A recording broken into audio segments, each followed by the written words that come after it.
com o computador e com o celular. Então, mesmo assim, eu vou conseguir interagir com vocês. Eu coloquei agora como título Segunda Guerra e seus desdobramentos. Projeto 75 anos do bombardeio de Hiroshima e Nagasaki. Memória e espelho na sociedade atual em contexto interdisciplinar no âmbito escolar. Ou seja, o que eu quero dizer com isso? Eu quero explicar um pouquinho o finalzinho da Segunda Guerra e os desdobramentos delas que acabaram surgindo o bombardeio da bomba de Hiroshima e Nagasaki.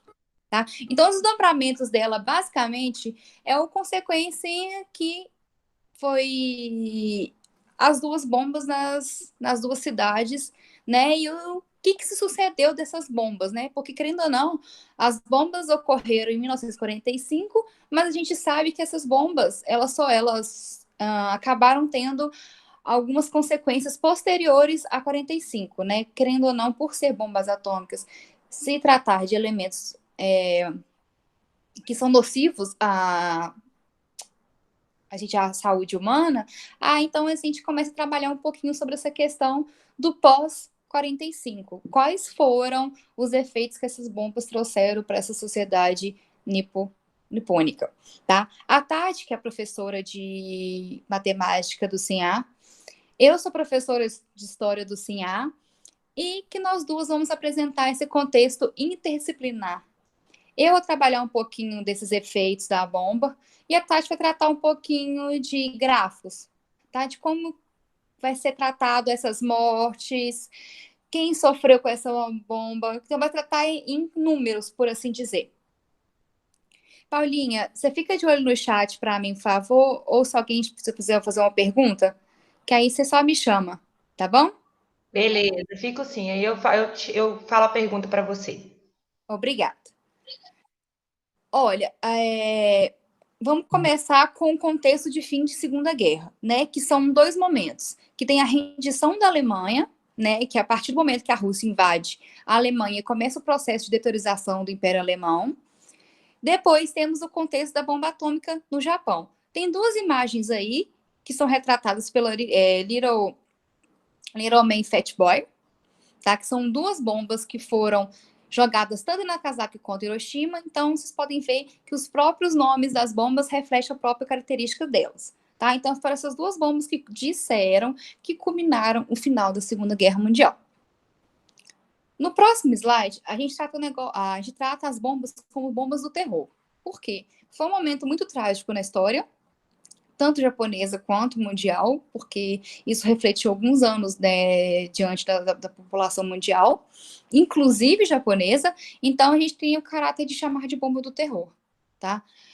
Começando a ideia de que dia 16 de julho de 1945, os Estados Unidos, eles acabaram testando uma bomba, tá? Que acabou culminando num sucesso, né? E essa bomba era chamada de Trinity, tá? Que foi a primeira arma nuclear a ser detonada do mundo, tá? Essa bomba ela foi detonada no território do Texas, tá?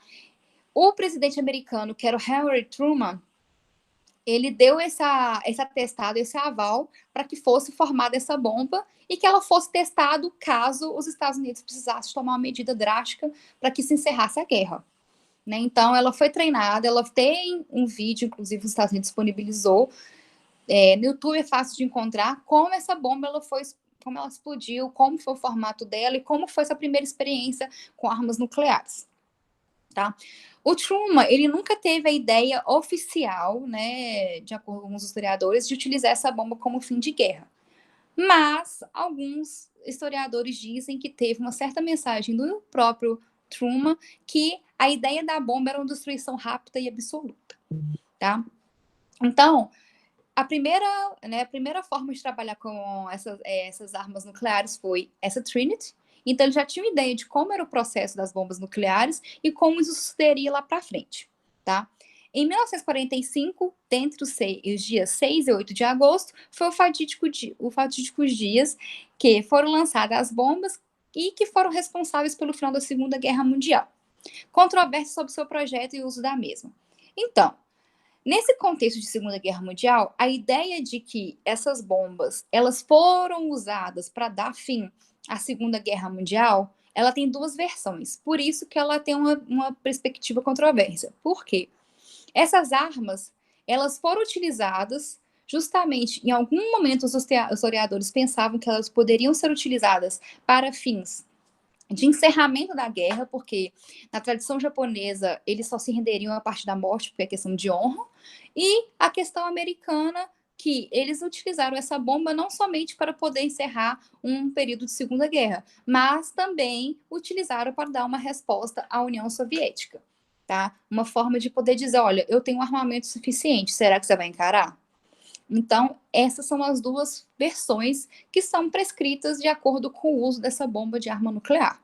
Tá? Então, a gente tem esses dois momentos que podem ser controversos pelo uso da bomba. Tá? E depois a gente sabe que o período da Segunda Guerra deu entrada à Guerra Fria, que justamente foi um confronto entre Estados Unidos e União Soviética. Tem uma frase do historiador Michael Gordon, especializado em ciências físicas da Universidade de Princeton, nos Estados Unidos, e coautor do livro A Era de Hiroshima. Tá? Ele utiliza essa frase, né? Assim que soube que a bomba nuclear funcionava, era esperado que fosse usá-la. Ou seja, eles tinham a intenção que essa bomba fosse usada em algum momento, principalmente de caráter militar, e a intenção, que até o próprio historiador diz, o Michael Gordon, que essa bomba ela ia ser utilizada em algum momento para que ela fosse forma de destruição, tá? Então, assim, eles não testaram com a intenção de falar, olha, vamos saber se um dia ela vai ser usada. Não, eles construíram justamente para o período para poder culminar no final da Segunda Guerra Mundial, tá? E automaticamente fazer com que os japoneses pudessem se render, já que nessa era, nesse momento, os japoneses já estavam tão desesperados que eles estavam utilizando já de kamikazes para poder fazer com que os bombardeios dos Estados Unidos fossem menos impactantes, tá? Então, o historiador, e que ele também é especializado nessa parte de ciência física, ele fala que essa bomba nuclear, ela sempre foi esperada e pronta para usar. Eles realmente utilizaram um teste de Trinity para poder saber a potencialidade dessa bomba. Tem uma frase, né, feita na dita controvérsia, né, acerca do uso da bomba, que é dita também pelo Michael Gordon, que é especializado em ciências físicas, tá? Que é, assim que se soube que a bomba nuclear funcionava, a discussão entre os militares não era sobre se a bomba seria usada, mas sobre como seria usada. E a forma mais eficiente de usá-la era aquela que levasse o Japão a se render. Ou seja, então, a intenção que essa bomba teve perante a história, tanto americana quanto japonesa, é justamente a parte da controvérsia, que queria fazer o Japão se render. Uma das versões utilizadas pelos historiadores. Então, os militares, eles não sabiam, eles não queriam saber como seria usada, mas ela teria que ser usada. E como? Então, a intenção dessa bomba, principalmente entre a região militar dos Estados Unidos, é fazer com que essa bomba ela levasse o Japão a se render. E como aconteceu? Só que ela não aconteceu no primeiro momento com Hiroshima. Tá? Ela terminou em Nagasaki porque os japoneses acabaram em algum momento não se rendendo ao ataque da primeira bomba. Cronologia da bomba atômica no Japão. Detalhamento do momento de mais horror na história. A gente começa com o primeiro momento, que é de Hiroshima, né, que esse ataque ocorreu em 6 de agosto de 1945, às 8h15 da manhã. Às 8h14 era um dia de sol. Às 8h15 era um inferno. Descreve um documentário do canal Discovery, Kathleen Sullivan, diretora da Ukushubashi Story, uma organização copila relatos sobre eventos da bomba. Essa questão dos Ikubaxa é a relação que eu tratei até um pouquinho na minha live anterior, explicando sobre a questão da memória desses sobreviventes. Então, o Ikubaxa é a tradução em japonês de sobrevivente da Segunda Guerra Mundial, principalmente sobrevivente da bomba atômica, tá? Então, também nos Estados Unidos, eles têm essa organização, essa estruturação para que fossem, vamos chamar de memorial, né, para que nunca mais aconteça, e o memorial para que dizer esses relatos desses sobreviventes, o terror que eles viviam durante o ataque da bomba. tá? Então, foi tirado de um documentário, né, que baseava nesses relatos e o momento que eles tiveram, né, do horror, que foi quando a bomba realmente, né, se despencou. A foto aqui de baixo, gente, é a nossa primeira bomba, que é a Little Boy. A Little Boy também ela teve um apelidinho chamado de Enola Gay. Por que foi chamada de Enola Gay? Enola Gay foi porque o piloto, que era o Paul Tibbets, ele era o piloto responsável pelo bombardeio. Tá? Ele pilotava um avião chamado B-29, tá? Era a estrutura a estrutura dessa bomba, tá? Era denominado de B-29. E esse Paul Tibbets, ele, por ter muito apreço a poder né, pilotar esse avião, principalmente por ser a primeira vez que ele pilotava, ele denominou também que esse avião poderia ser chamado de Enola Gay, tá? Justamente em homenagem à sua mãe.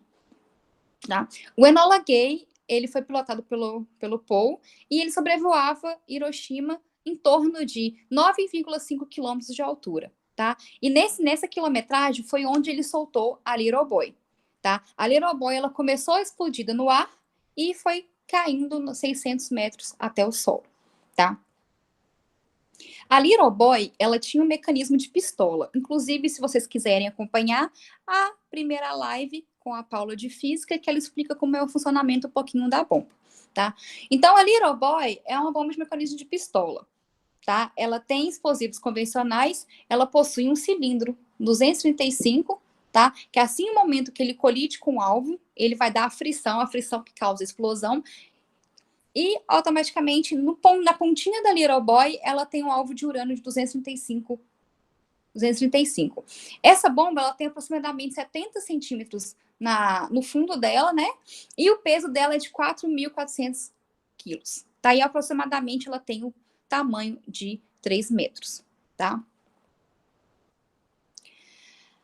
Acontece, como eu falei até nas próprias falas anteriores, que sem rendição a segunda bomba será lançada. Ou seja, a partir do momento que a primeira bomba ela foi lançada, ela não teve a rendição que esperaria que os japoneses tivessem. E outra coisa é até própria da questão dos Estados Unidos explicar esse ataque ao Japão, dito também que era uma forma de você dar o troco ao Japão por eles terem invadido o Pearl Harbor. Então, eles esperavam com essa primeira bomba que os japoneses eles automaticamente se rendiam e assim se encerraria a Segunda Guerra. Mas não aconteceu, tá? Acabando que os japoneses eles não atenderam ao pedido, por assim dizer, tá? E a Little Boy ela carregava cerca de 64 quilos de urânio, tá? E que a frição, ou seja, a frição que ocorreu para a explosão, ela teria acontecido somente com 1,4% da carga equivalente dos 64 quilos, tá? E mesmo assim, a sua força foi equivalente a 15 mil toneladas de dinamite, tá? E essa explosão, ela causou uma onda de calor de 4.000 graus Celsius em um raio de 4,5 quilômetros dentre o ponto marco zero, né, que é o ponto inicial que ela vai cair, e se estendendo por esse raio de 4,5 quilômetros, desculpa. Aí, nesse raio que foi determinado que a explosão atingiu, ocorreu 50% dos sobreviventes, mas que posteriormente morreu em devido à exposição da radiação. A destruição total ela ocorreu no ponto inicial, que é um círculozinho de 0,36 quilômetros quadrados, 11 quilômetros quadrados a partir do marco zero. As pessoas sofreram queimaduras de terceiro grau por causa da radiação térmica e 8,7 quilômetros quadrados foi onde os edifícios praticamente se tornaram pó.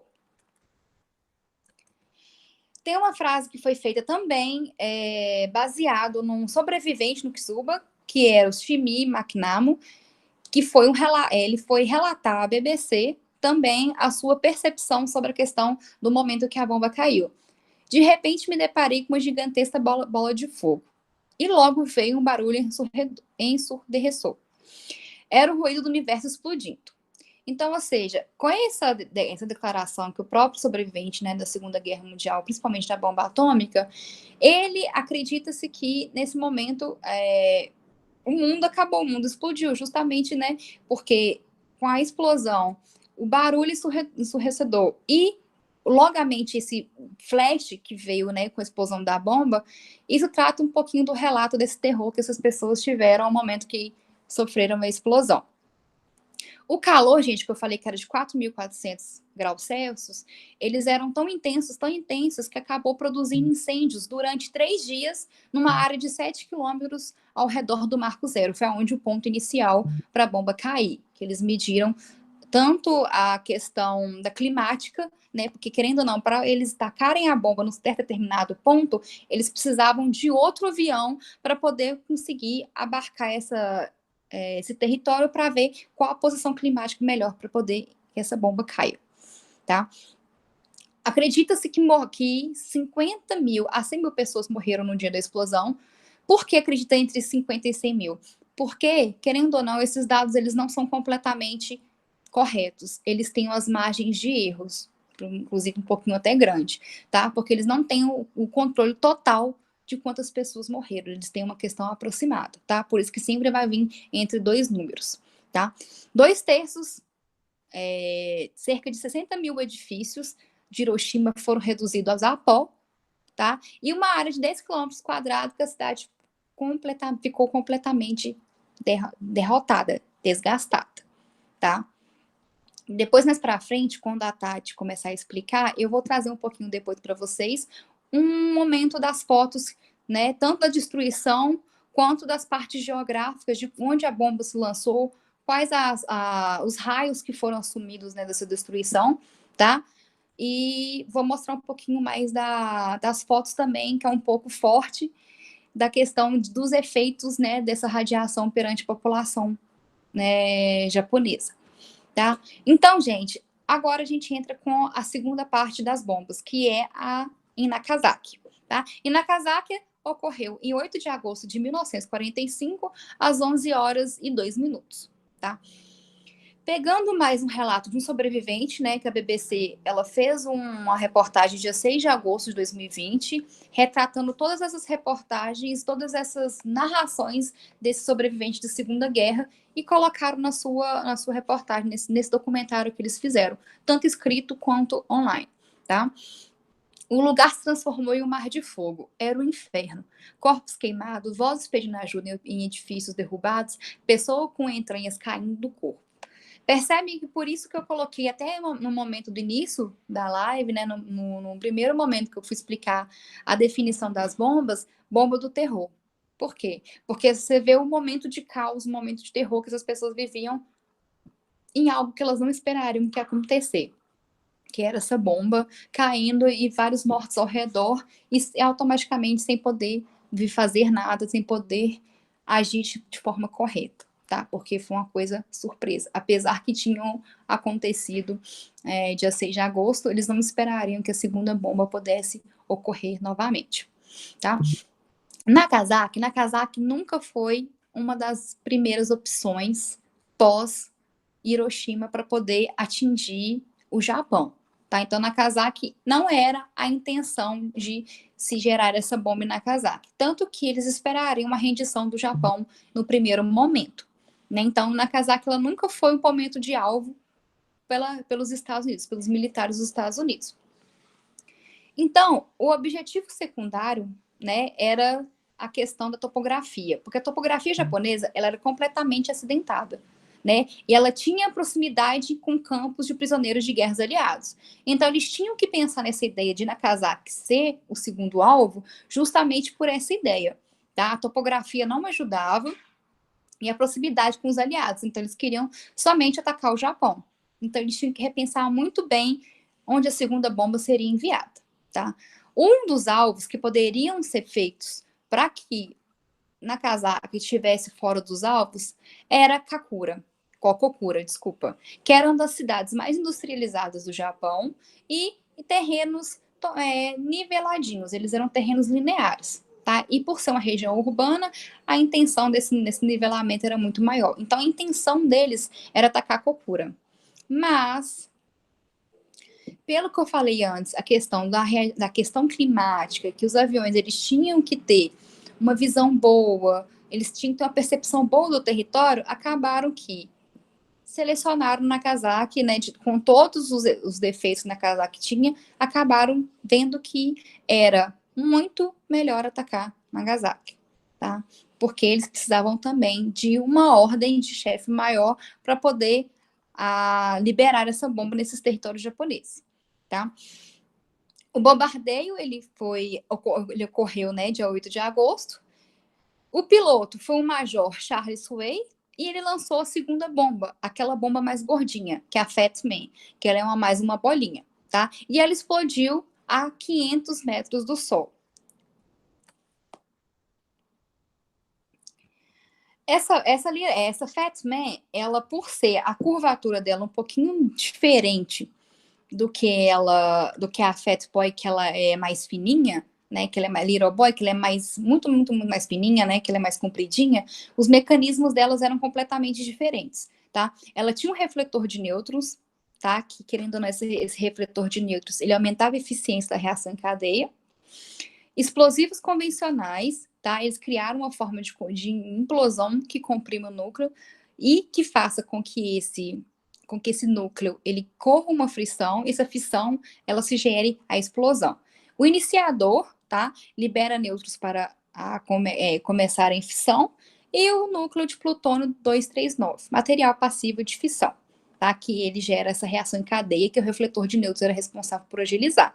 Então vocês percebem que além da estrutura dela, que ela tem 3,5 metros, também tem essa relação com diferentes diferentes elementos químicos, né, que foram utilizados para poder fazer as duas bombas, tá? Uma é plutônio e a outra é urânio. Inclusive, tá na terceira live que a Ju, que é professora de química do CINHA, explicou um pouquinho, né, como funciona a utilização desses dois elementos químicos. Essa bomba Fat Man, o material dela, né, foi considerado muito mais efetivo porque era muito mais fácil do que utilizar o urânio, tá? E não requeria também, como vocês podem ver, um mecanismo muito mais complexo. Ele era uma bomba um pouquinho mais simples, justamente pela utilização do plutônio. O plutônio, ele não era material puro, então, às vezes, muito mais prático e mais eficiente de você encontrar e de você utilizar nessas bombas, tá?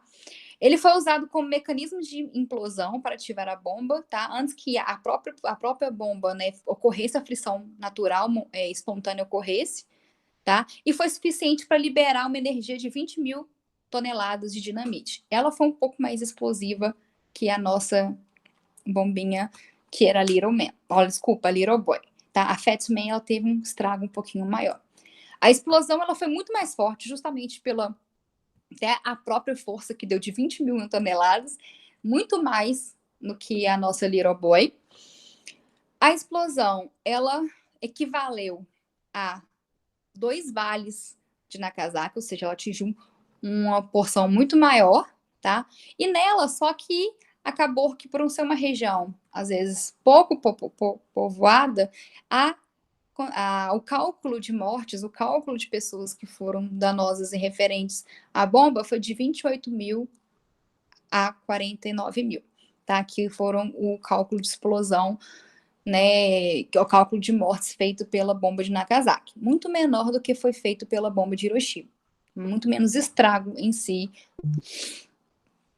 O marco zero, que é o ponto inicial, né? Onde você direciona para que a bomba caia, houve destruição quase total. No raio de 4,5 quilômetros, foi cerca de 50% dessa população, nesse momento, morreu de radiação. Quando você atinge 8,7%, os edifícios residenciais praticamente foram a pó, se dissolveram com a radiação. E 11 quilômetros quadrados, as pessoas sofreram queimadura de terceiro grau por causa da radiação térmica, ou seja, por ser atingido indiretamente por essa radiação.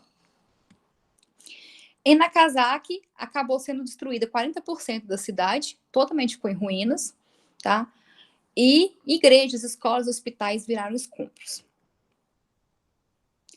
Agora,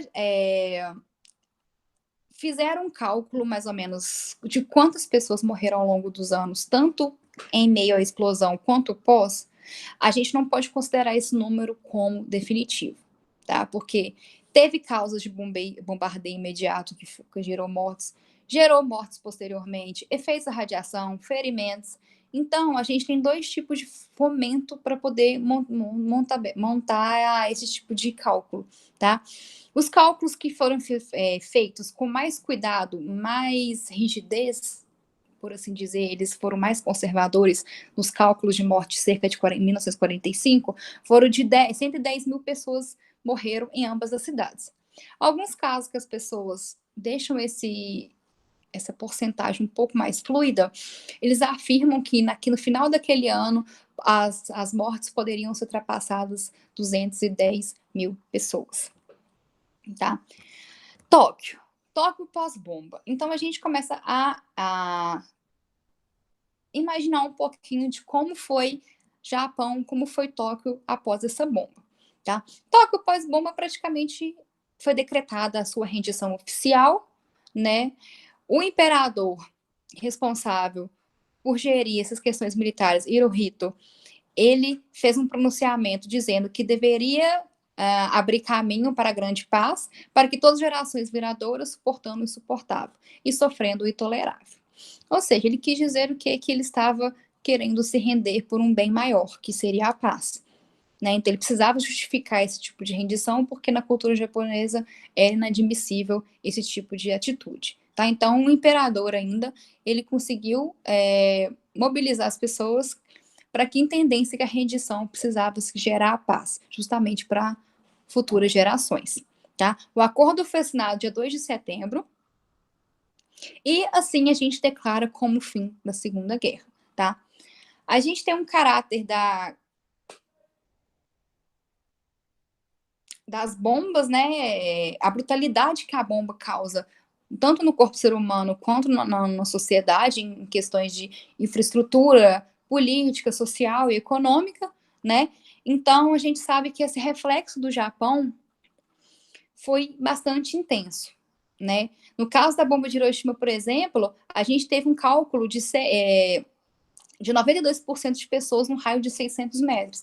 Então, foi uma dizimação da vida humana, da vida, né, da população, né, em detrimento de um fim da Segunda Guerra. Infelizmente, algumas pessoas que acabaram sofrendo pós queda da bomba, questões de queimaduras, as peles iam caindo, tem até relatos de pessoas, ao momento dos seus cuidados, tratando do seguinte, que sentiu uma dor latejante que estendeu pelo corpo inteiro. Foi como um balde de água fervendo que caísse sobre mim e que me arrancasse a pele. Um dos sobreviventes ao documentário na BBC sobre a relação das bombas e seus sentimentos referente à bomba, tá? Outro sobrevivente, ele tratou da seguinte questão. Era tanta dor que eu sentia quando me tratavam, quando eu tirava os curativos um por um, que muitas vezes ficava à beira de perder a consciência. Ou seja, pode perder que as pessoas tinham essa dor infligida tanto, que a dor era tanta que eles conseguiam perder a consciência, porque a dor era tão imensa que eles não conseguiam controlar. E o cérebro, muitas das vezes, ele dá aquele desmaio em modo de poder preservar o corpo. Então, vocês imaginam, a dor é tão grande de um mínimo curativo, né?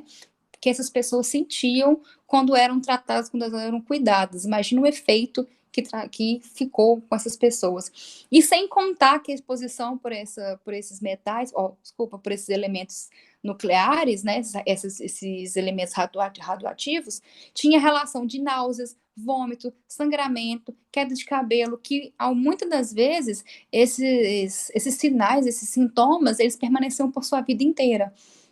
Eles não sofreram, né, por um pequeno espaço de tempo. Algumas pessoas ainda têm sequelas, têm danos, né, no corpo justamente por esse embate da bomba atômica. 10 anos depois desses bombardeios, acaba-se que a taxa de incidência de câncer, tireoide, mama e pulmão entre os sobreviventes era mais alta que a população. Ou seja, vocês podem perceber que, infelizmente, esses traços, esses sintomas, né, referentes a bomba permanece pela sociedade japonesa ainda hoje. Ela repassa ainda por esse processo de dano ao corpo, né? Sabe que essa bomba aconteceu há 75 anos, mas infelizmente essa sociedade ainda passa por processos danosos na saúde. O efeito, né, da radiação da bomba, ela tem a queda de cabelo, a catarata, os cânceres de pulmão, câncer de mama e leucemia, justamente pela radiação excessiva que eles sofreram. A questão da saúde mental no Japão foi uma questão muito evidenciada justamente porque ela foi muito agravada, né? Principalmente vocês podem ver pelos próprios relatos sobreviventes, aqueles que sofreram insensivelmente pelo ataque, pela radiação. Então, ela foi extremamente afetada, justamente pelas próprias experiências e por aquilo que eles tanto relataram quanto viveram, tá? E na live que a Nayara fez com a gente, ela falando sobre essa questão, né, tanto de saúde mental quanto a questão de esconder a intenção de falar que ele sobreviveu à bomba justamente com o medo de perpetuar essas doenças, perpetuar esses tipos de dano ao corpo, né, que eles tinham vergonha, eles não queriam considerar que eles eram sobreviventes da Segunda Guerra Mundial, justamente por medo de desenvolvimento dessas doenças pela radiação, né? Então, vocês podem ver que essa radiação no Japão, ela ainda sofre um pouquinho, né? Essa população ainda sofre um pouquinho referente a essa bomba que foi lançada há 75 anos, tá? Aqui tem 3 ou 4 relatos referentes a pessoas que nesse momento ou cuidaram ou tiveram alguma relação, uma proximidade com essa questão dessas bombas caídas no Japão. A primeira delas é de Shurato Hida, que estava em Hiroshima. Ele tratei cerca de 6.000 pacientes, talvez 10.000. Depois disso, não quis continuar minha carreira. Todas as pessoas que eu vi morreram uma após outra. Não consegui salvar ninguém. Ou seja, né, dá para ver que ele era um médico, ele tinha uma carreira a seguir, mas ele acabou desistindo depois, né, dos danos, das tragédias que ele viu ao tratar dessas pessoas que vinham aos hospitais pós-bombardeio. Então, ele teve um baque muito grande, um choque muito grande, que ele não quis mais seguir a profissão justamente porque ele se esforçou para salvar e só via pessoas morrendo na frente dele. E isso fez um trauma muito grande para esse senhor, tá? Yashuaki Yamashita, de Nagasaki.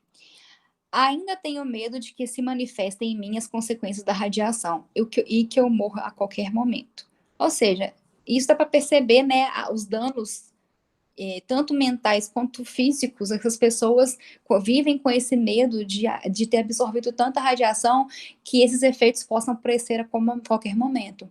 Então, elas vivem nesse sentimento de não saber, né, do que se suceder no posterior.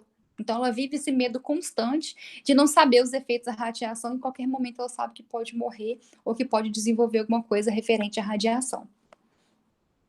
2 pessoas muito feridas se aproximaram de mim e só diziam: água, água.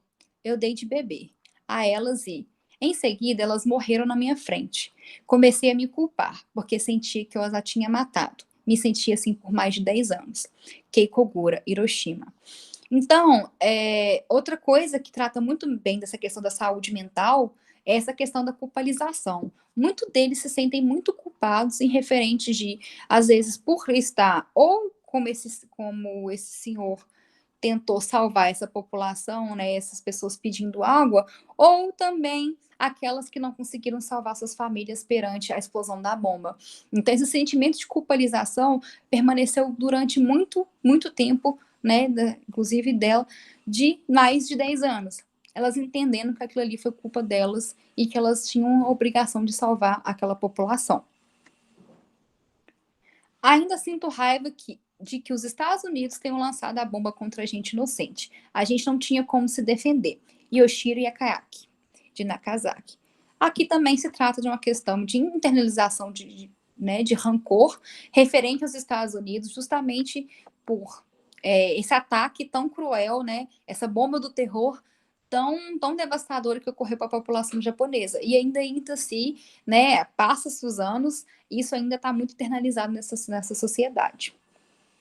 As referências bibliográficas que eu utilizei, gente, foi o livro de Cláudio Vicentino, que é um livro de história geral, né, um livro de escola mesmo, para didático. O site da BBC, que foi dia 6/6/2020, foi uma reportagem que foi feito, né, com esse intuito de poder especificar como surgiu essa bomba, como foram as consequências da explosão. E utilizei também um site da Agência Brasil, tá? Que repassa um pouquinho sobre também o que aconteceu, o desdobramento dessas bombas atômicas, e no final do site tem uma reportagem feita pela Agência Brasil, em, vamos chamar de, não comemoração, mas de relembrar esses 75 anos da bomba atômica. Então, gente, por aqui eu encerro a minha apresentação. Vou deixar para a Tati agora explicar para vocês os conceitos matemáticos, tá? E vou deixar ela explicar um pouquinho melhor também.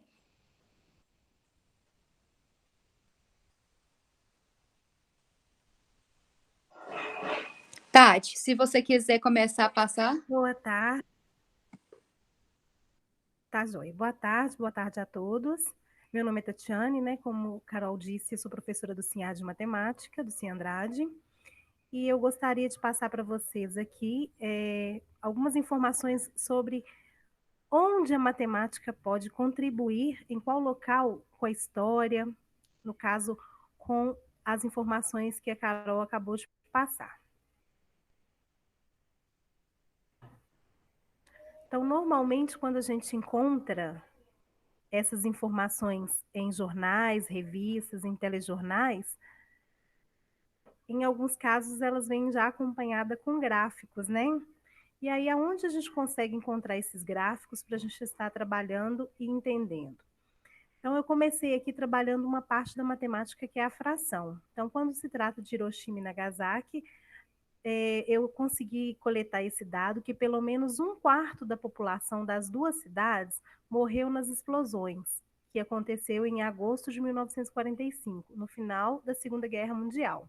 Então, o que seria esse 1/4? Quando fala 1/4, o aluno precisa identificar muitas vezes, transpor essa informação para um gráfico, ou até mesmo utilizar essa forma fracionária em um círculo. Então, o que seria? Se a gente pegar a população inteira das duas cidades, dividir em 4, uma parte dela todinha, né, morreu com essas explosões. Então, a gente consegue identificar o que seria, em relação a um gráfico, essa quantidade de pessoas que teriam morrido, né, no momento exato da explosão. Outra informação importante que a gente conseguiria utilizar na matemática, que eu consegui também em um desses sites, dos 50 mil sobreviventes estudados. Foi feita uma pesquisa entre 1950 e 1970, 176 desses morreram de leucemia. Ou seja, desses casos, 89, o que seria 51%, foram causados pela radiação. Então, entre essas pessoas que estavam lá, a menos de 1 quilômetro do centro das explosões, o que aconteceu com elas? O que essa bomba causou? Ou seja, ela foi responsável por 100% das mortes por leucemia. Então, para poder identificar esses 51% que foi falado aqui, como que eu calcularia isso? Seria uma regra de 3, né? Eu precisaria trabalhar a porcentagem através de uma regra de 3. Então, os 176 que morreram equivaliam a 100% da população, no caso que foi entrevistada, desses 50 mil que sobreviveram. Então, esses 50 mil, a gente tirou 176, que morreu de leucemia, que passaria a ser 100% da nossa conta. Então, como 89 foi causada diretamente pela radiação, eu preciso descobrir quantos por cento equivalem a essas 89 pessoas em relação a 176, que era o total das mortes por leucemia. Então, fazendo uma regra de 3, multiplicando cruzado aqui, né? 176 vezes x dá 176x, 89 vezes 100 deu 8.900. Então, para achar o valor de x, eu consigo dividindo 8.900 por 176, ou seja, x é igual a 50,568. E aqui eu posso também aproveitar para trabalhar arredondamento. Então, quando eu estou aqui a partir do 5, eu arredondo para cima, por isso que ele foi para 51%. Então, de 5 para cima, eu arredondo para cima. De 4 para baixo, eu arredondo para baixo. Então, se aqui fosse 50,4, eu ia arredondar para 50% desses casos morreram por causa da radiação. Então, por isso aproximadamente, porque a gente fez um arredondamento. Aí aqui eu trouxe também uma outra possibilidade em trabalhar esses 50%, né? No caso, esses 50%, 51%, que são as chamadas frações equivalentes, né? Então, eu tenho 1/2, ou seja, 50%, 2/4 é o mesmo que 50%. Observem aqui que as partes coloridas equivalem ao mesmo tamanho do primeiro círculo. E quando eu falo de também outra fração equivalente, 4/8. Então, se eu pegar uma população e dividir em 8 partes, 4 partes dessa população equivalem ao mesmo que 2 dessa outra que foi dividida em 4 e equivalem ao mesmo de uma parte dessa que foi dividida em 2. Então, aqui eu trabalho também o gráfico, trabalho frações e frações equivalentes. Então, relacionadas também com aquela informação lá dos 50% da população que morreu com leucemia ou por causa da radiação. Esse aqui eu vou passar um pouquinho para frente, porque esses dados eu tinha buscado eles, mas a Carol me passou os dados da BBC, que são mais atualizados. E aí eu fui procurar calcular quantas pessoas, ou qual a porcentagem de pessoas que morreu devido ao ataque, à bomba mesmo, né? Então, a população de Hiroshima era cerca de 350 mil habitantes. Então, onde 80 mil, eu peguei um número maior. Quando se trata de trabalhar gráficos, a gente sempre pega o máximo para poder até mesmo causar um maior impacto na hora de vocês verem, né? Então, dos 350 mil habitantes, onde 80 mil foram mortos por causa da bomba ou seus efeitos, eu preciso calcular uma regra de 3 para saber quanto que 80 mil equivale de 350. Ou seja, 350 mil, eu até tenho um zerozinho aqui a mais, não está certo. 350 mil é 100% da população da cidade de Hiroshima. Agora, para saber quantos por cento da cidade morreu por causa da bomba ou dos seus efeitos, eu também posso trabalhar novamente a regrinha de 3. Né? Eu tenho 3 informações e quero encontrar a quarta. Então, 350 está para 100%, assim como 80 mil, que foi a quantidade de pessoas mortas, está para X. Então, provavelmente está faltando um zerinho aqui, tá, gente? Mas vocês vão levar em consideração que no final a conta vai dar certa. Então, 350 mil vezes X deu 350 mil X. 100% vezes 80, toda vez que eu multiplico por 10, eu acrescento um zero. Quando eu multiplico por 100, eu acrescento 2 zeros. Quando eu multiplico por 1.000, eu acrescento 3 zeros. Nesse caso, como eu vou multiplicar por 100, eu teria que acrescentar 2 zeros. Mas aqui era 80 mil, então pensem que eu tenho mais 3 zeros aqui e vou pôr mais 2. Então, ou seja, eu tenho aqui 4 zeros com mais 2, eu teria que ter 6 zeros aqui, né? O meu número passaria de 80 mil para 8 milhões, não é isso? Então, dividido por 350 mil, dá 0,2286. Multiplicando por 100, que é para poder chegar em porcentagem, eu tenho que 22,86% da população foi morta por causa da bomba ou dos seus efeitos. Então, assim, podemos concluir que aproximadamente 22,86% da população da cidade de Hiroshima foi morta em decorrência da bomba e seus efeitos. Deixa eu ir devagarzinho, porque aqui eu tenho um gráfico, aí eu tentei colocar no gráfico essas informações. Então, ele é um gráfico de pizza, também chamado de gráfico de setores. Normalmente, ele é encontrado em porcentagens. Então, vocês vão ver muito, por isso que eu fiz o cálculo da regra de 3. Só que eu encontrei ele também no Google para poder trabalhar em cima das informações e o gráfico, de acordo com os números, ele mesmo colocaria o mesmo tamanho. Então, o total da população é 350 mil, ou seja, o gráfico inteiro equivale a 360 graus, que é os 350 mil da população. Aí aqui eu coloquei que 80 mil foram mortos no instante da bomba. E esses 20 mil aqui embaixo, eu quis indicar que ou sobreviveram ou morreram por causa de algum efeito da bomba depois. Então, de imediato, 80 mil morreram, ou seja, essa parte aqui, que equivale essa cor parecendo um verde água, foi no momento da bomba, da explosão, a quantidade do gráfico aqui que demonstra as pessoas que morreram no exato momento. A de baixo, ou que sobreviveram com algumas sequelas, também são dados, né? São dados aqui que são aproximados, né? Então, eu quis criar alguma coisa só para demonstrar mesmo. 20 mil pessoas ou morreram depois por causa dos efeitos, ou permaneceram com sequela. E o restante da população que não chegou a ser afetada. Então, isso aqui na cidade de Hiroshima. Aí eu fiz o mesmo gráfico, o mesmo levantamento, cálculo, também para a cidade de Nagasaki. Então, já que a cidade de Nagasaki, a população era estimada de 263 mil habitantes, ou seja, era uma cidade um pouco menor, mas os números são incertos, né? Na verdade, é o que estima-se que seja entre 39 mil e 80 mil que morreram naquele mesmo instante da explosão. E que também tiveram aqueles que morreram pelos efeitos pós-bomba, que seriam em torno de 90 e 166 mil.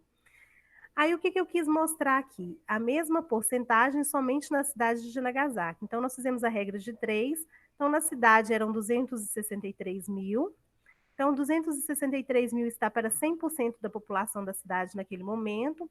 E eu também peguei o valor maior. Então, aproximadamente 80 mil pessoas morreram no exato momento da explosão da bomba. Então, multiplicando cruzado, eu tenho 263 mil x, que é igual a 80 mil.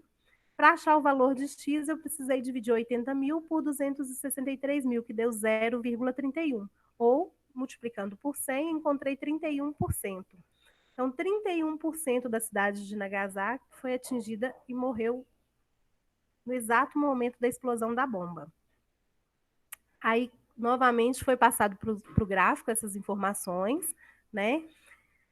Que 263 mil é o total da população, a quantidade de pessoas aqui de verde água, um azul claro, né? 80 mil morreram diretamente. Eu coloquei que 30 mil pessoas aqui ou ficaram com alguma sequela, ou morreu depois por causa dos efeitos. E 153 mil da população permaneceu ou com nenhuma sequela, ou não foram afetados. Então, foi uma forma de demonstrar aqui, ó, cidade de Nagasaki após a bomba atômica.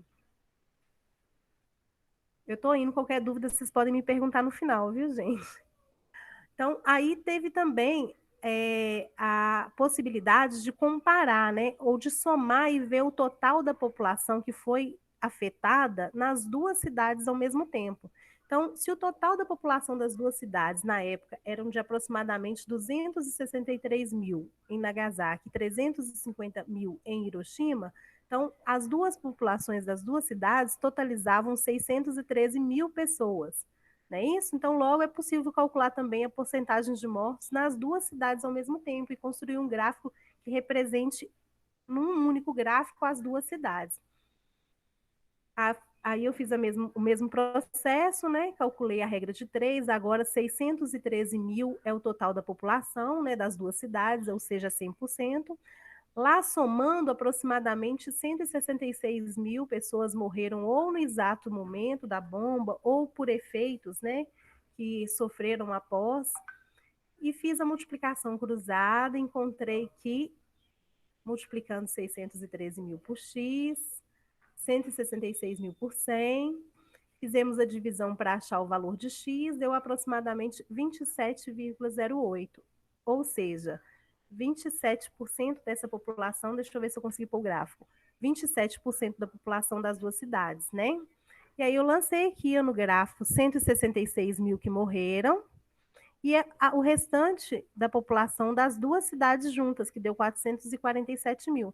Só lançando os dados no site, ele já constrói o gráfico para a gente sozinho. Então, nesse caso, eu escolhi um com os números, mas eu poderia ter colocado a porcentagem e ele ia aparecendo aqui em relação aos números. Então, deixei aqui uma sugestão, duas sugestões de sites, né, onde vocês podem encontrar disponíveis esses gráficos para vocês criarem de forma gratuita, mas a maioria dos sites realmente eles pedem uma contribuição. E deixei aqui uma informação, né, onde poderia ser também trabalhado.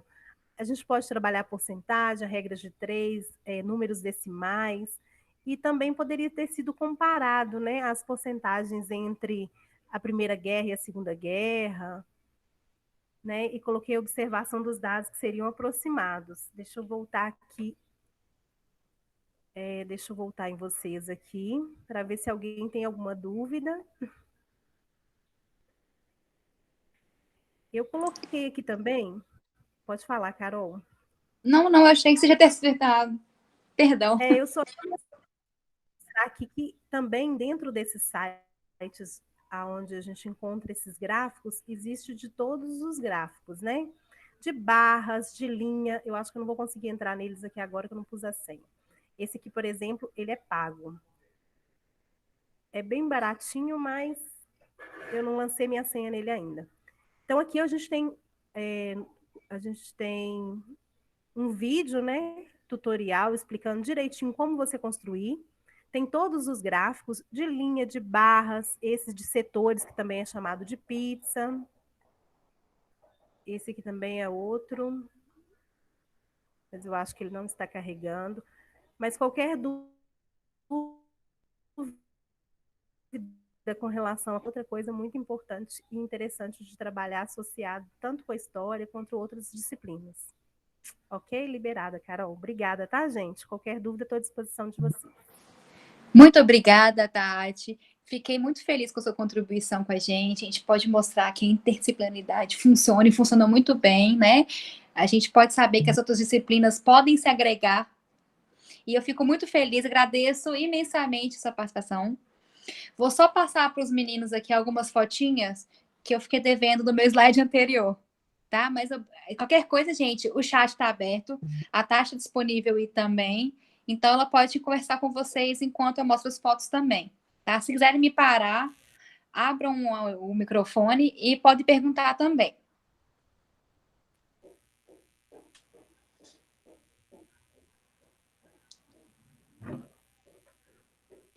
Gente, eu vou mostrar algumas fotos bem simples, bem rapidinhas também, de como eu tratei as bombas, falei um pouquinho dos efeitos, né? Só um segundinho.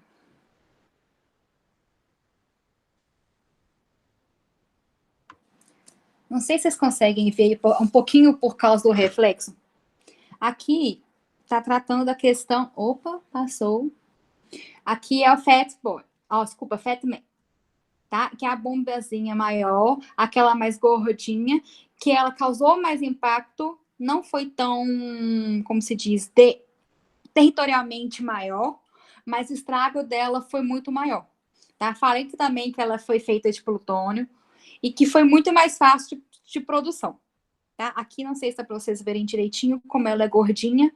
Aqui é a iniciador, o núcleo, tá? Tem um refletor de nêutrons, tá? Tem os explosivos comerciais. Oi? É a Paula. Inverte o microfone, porque quem está no telefone, quem está vendo pelo celular, não consegue ver a tela principal como a sua tela, porque o microfone está invertido. Ah, tá. Então prefere que apresente pelo celular, né? É. Tá, então vou mudar aqui. Só um Para onde minutinho. você está com o Obrigada, microfone? Aonde que você está com o microfone?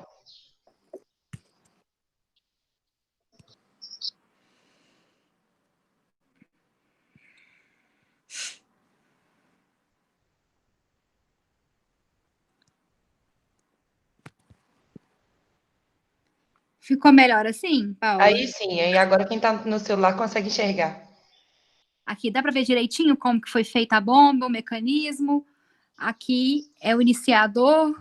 O núcleo de plutônio está nessa regiãozinha aqui em azul, né? Ela tem um fator muito grande justamente pela capacidade de explosão, apesar que ela não chega a atingir um grande território, mas ela tem uma capacidade de explosão muito grande, tá? Tem um refletor de nêutrons aqui, Os explosivos convencionais, vocês estão vendo que ela tem, né, ela é um pouquinho menor que a bomba Little Boy, que eu vou mostrar mais na frente para vocês. Mas ela tem um peso de 4.656 quilos, tá? Aqui é aquele mapinha que eu falei, que é das explosões totais, né? A partir do pressuposto que tem o marco zero, que é o ponto inicial onde aqueles bombardeios eles vão acontecer, e aqui são os raios, né? Que são as distâncias que essa bomba consegue atingir e o que ela sucede nesse processo, tá? Desde o marco zero até 11 quilômetros, até a quilometragem de km ao quadrado. Tá? Então, vocês podem ver que, ou seja, à medida que vai descolorindo até propriamente o mapa, é onde tem um pouco menos de incisão desses efeitos, mas não impede de que ocorra, tá? Aqui a cidade de Nagasaki, ela foi totalmente dizimada, né? Isso aqui é a incisão do marco zero, tá? Aquele marco de ponto onde a bomba realmente decai. Mais uma imagem referente a Nagasaki, a destruição, né, dos prédios, como que ficou totalmente dizimados. Algumas estruturas permaneceram em pé, mas as outras, vocês podem ver que foram totalmente destruídas. Aqui já está fazendo a questão do marco zero de Nagasaki, tá? Aquele primeiro mapinha de Hiroshima, esse aqui já é o mapa de Nagasaki, tá? Que ele tem a mesma proporção do marco zero, mas vocês podem ver que o círculozinho, querendo ou não, ele tem uma extensão um pouquinho maior, tá? Mas a destruição por raio é muito menor, mas ela foi muito mais difundida, ela foi muito mais destrutiva. Já aqui questão de os mapas de onde ficaram Hiroshima e Nagasaki. Hiroshima está nessa pequena ilha ao lado. Aqui é Kokura, onde eles tinham intenção de poder lançar a bomba, mas eles acabaram abortando a missão e tornaram a avaliar Nagasaki, que é essa pequena porção aqui no final, tá? Aqui é Nagasaki foi totalmente destruída também, tá? Com a mesma proporção de devastação que Hiroshima, mas o poder dela foi um pouquinho maior.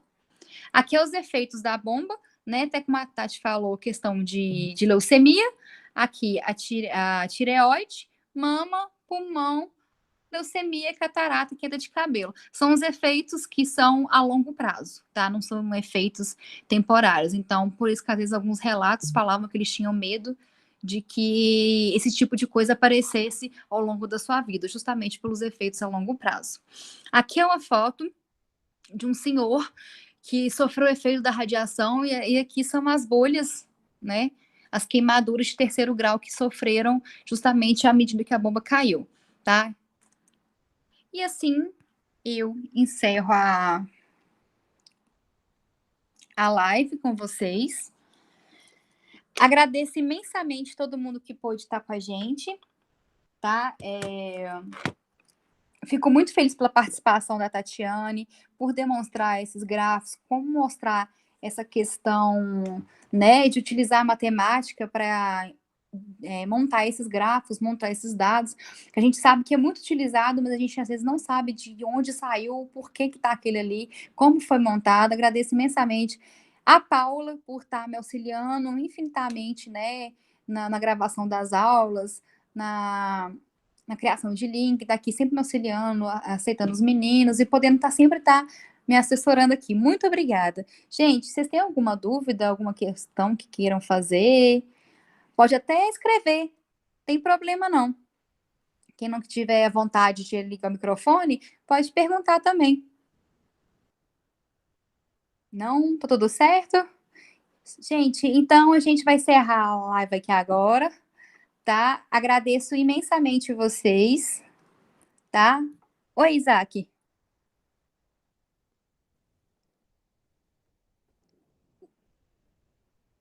Então, não tá sem vida, não.